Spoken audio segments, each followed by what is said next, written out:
Okay, so boom chuck. Basically, it's like this. You just go one, one,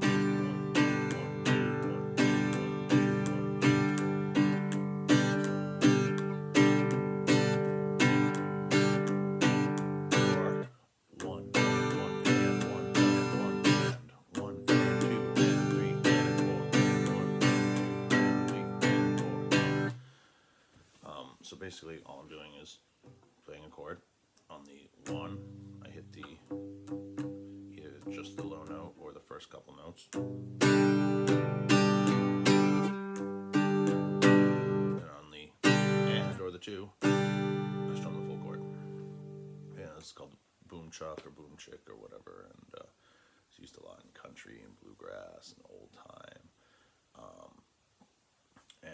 Let me just show you a few more features of it. So I'm playing it up here to make it easier to see in the video, but most of the time a boom chuck will probably be played in most of these folkier styles down near the bridge. And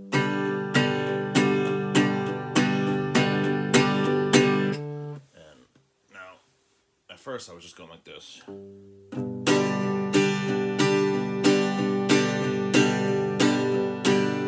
Which is, letting the chords and notes ring, which you can do.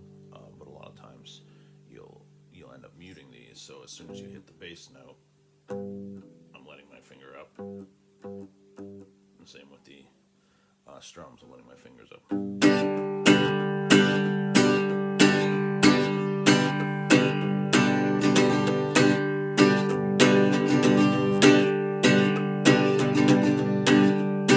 kind of hear the difference, and it's just based on context when you would want to do things like that. But it's not necessarily something to worry about at the beginning. I would just worry about getting the rhythm down. 1, 2, boom chop, boom chop, boom chop, boom chop, boom chop, boom chop. You get used to like the wrist flick. Kind of hold my pick at an angle so it hits the strings going that way.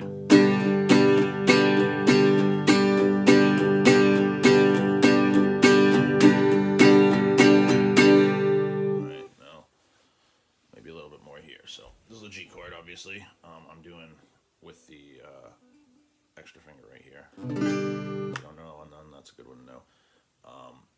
But yeah, so I'm hitting the root note right here, which is G. So that's pretty much the best option when you don't know what to do, is just to hit either the lowest note or the root note. Often they're the same, like this is the same. But for E, for A, that's the root note, and E is the lowest note, but you can hit either of them for A because E is an A.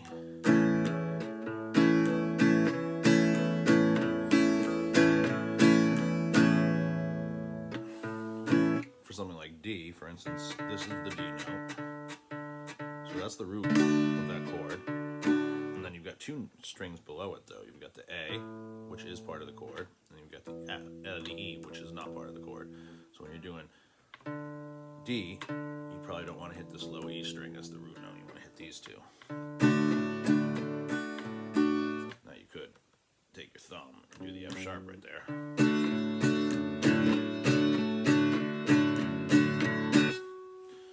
But yeah, so root note. Next option would be the fifth. So to find the fifth of a note, let's take the note, G, go up a string, and down 2 frets basically, so and that's the fifth. So that's D. So the fifth of G is D, which is this open string right here too. So for the boom chuck, I could go like this.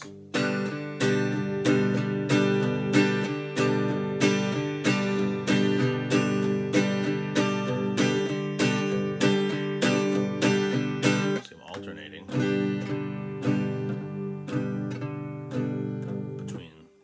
low G and this D. So you can do that with, obviously the A chord.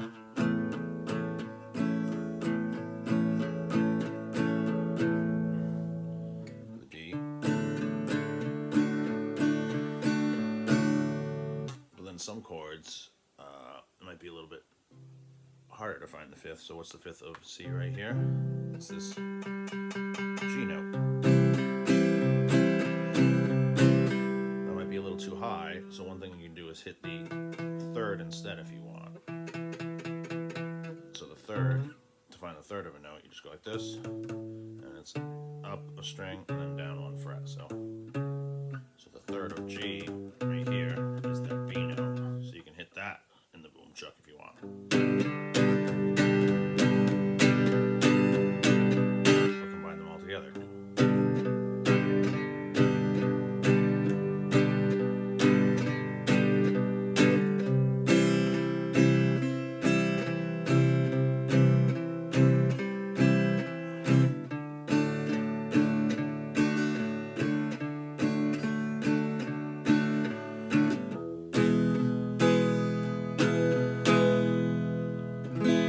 Basically, it's just one, and that's the part you want to work on.